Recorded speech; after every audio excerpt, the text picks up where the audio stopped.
Do you know, people think that when you're getting on a bit, like I'm 70, your biggest fear is dying. But it's not. No, my biggest fear is not dying. I don't particularly, I'm not scared of them, but I don't like spiders and other creepy crawlies and things like that. But no, dying's not high on the agenda.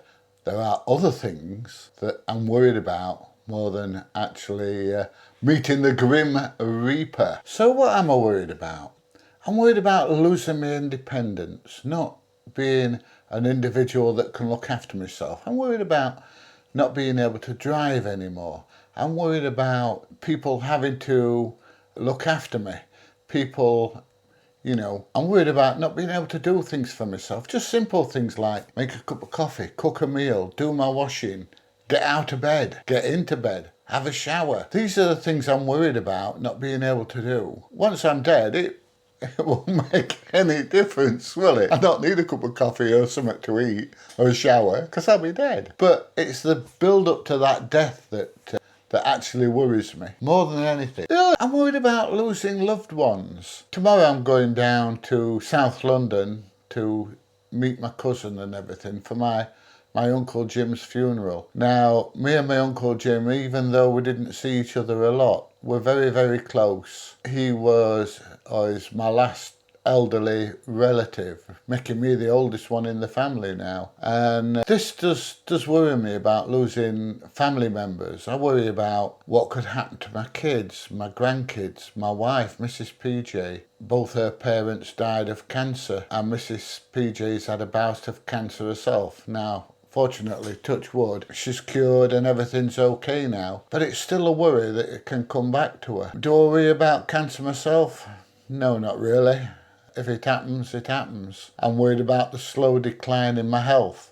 That's what bothers me. Some people are worried about being forgotten. What is it Jimmy Carr says? You die twice. You die when you initially die, and you die the last time somebody mentions your name. Now, I've got a big family under me. I've got 4 kids. I've got 8 grandkids. So even when I'm dead, people are still going to talk about me, even if that's only in the family. And I mean, my granddad's been dead a long, long time now. And I still talk about my granddad and my nan. They practically brought me up as a kid. I could stay away from my mum and dad. So to me, they're still alive, in here, in my heart. But eventually, when I'm gone, the only child of mine that knew my grandparents was my son. The other 3, they never met him.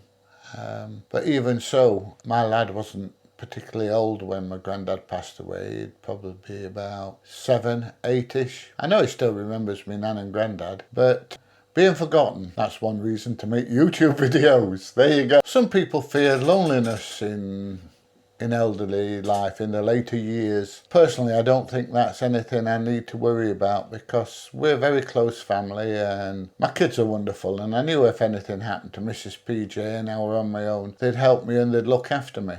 So loneliness isn't, apart from losing my wife, if it ever happened, and I hope it never does, but loneliness is not something I particularly worry about. And I don't worry about that for Mrs. PJ if anything happened to me, because like I say, the kids are always round here, the grandkids are always round here, and although they're a pain in the arse, they're wonderful kids, and I know that they'd help either me or Mrs. PJ if we needed it, and they would be company for us as well. So loneliness is not something that particularly bothers me or I'm particularly worried about. Regrets? Nah, I've got 1 or 2. There's 1 or 2 things I'd still like to do. I don't have a massive bucket list. All I want to do is to be happy in my retirement and my old age, and me and Mrs. PJ to have a good time as long as we can. Now, Mrs. PJ's quite a bit younger than me, so she's probably going to last a bit longer than me. Women tend to live longer than men. That's possibly one of the, what is it they say? Why do men die younger than women? Because they want to. But I don't agree with that. Me and Mrs. PJ have a fantastic life together. All right, she tells me off and things like that, but I'll be honest, I do need telling off at times. But no, I don't have much in the way of regrets. By the time I was 25, 30, I'd done more things in life than most people had done, or more than 7 or 8 people had done in a lifetime. I'd travelled the world, I'd seen lots of things, done lots of things, and I'm quite happy now to just live a quiet life, really. Why don't I go auditing then? I don't know. Perhaps I still like a bit of excitement. So what do I have that counteracts these fears? I've got a wonderful family. We all love each other deeply.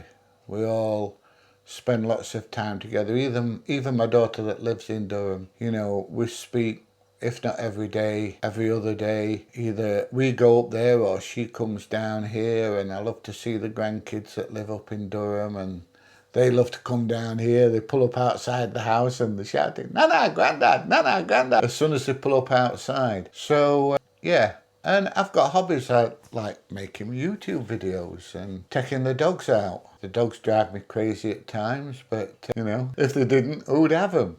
They'd be boring, wouldn't they? But, yeah, I've got a lot of good things in life, which counteracts the things that I'm worried about, for the time being anyway. The things I'm worried about are going to happen in the future, maybe. You never know. And when my mum passed away, she went to the hospital with chest pains. They told her that she was all clear and there was nothing wrong with her. She went to bed that night and died in her sleep.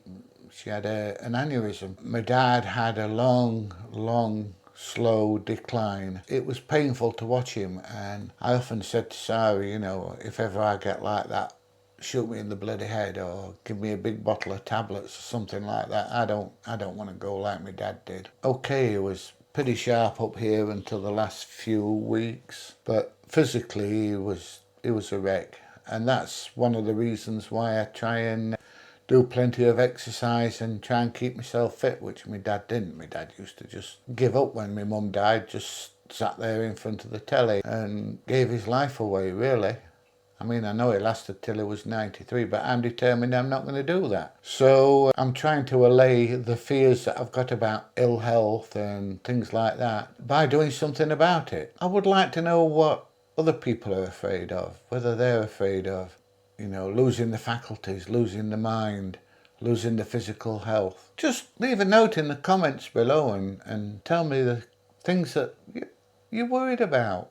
Things that prey on your mind as you start to get older. Sometimes it's not easy to look to the future. You've got to look to the present, and that's what I suggest anybody does when they get in the 50s and 60s. Look to the present and think about enjoying yourself and having a good life. Worry about the ill health and everything else that may come later on. But just, you know, live life. I know you've got these fears and these worries about getting older, but try and put them to the back of your mind. Anyway, that's all I've got to say. Yes, we've all got worries. Yes, we've all got fears about getting older. Dying for me is not one of them. Once again, Jimmy Carr says, when you're dead, it's like being stupid. There's only you who don't know. Everybody else knows you're dead and everybody else knows you're stupid. I love Jimmy Carr. I think he's so funny. Anyway, that's about it for this video. If you've enjoyed this video, please give it a thumbs up. Please share. Please subscribe. And guess what? I'll see you in the next one. Bye, everybody. I'll see you soon.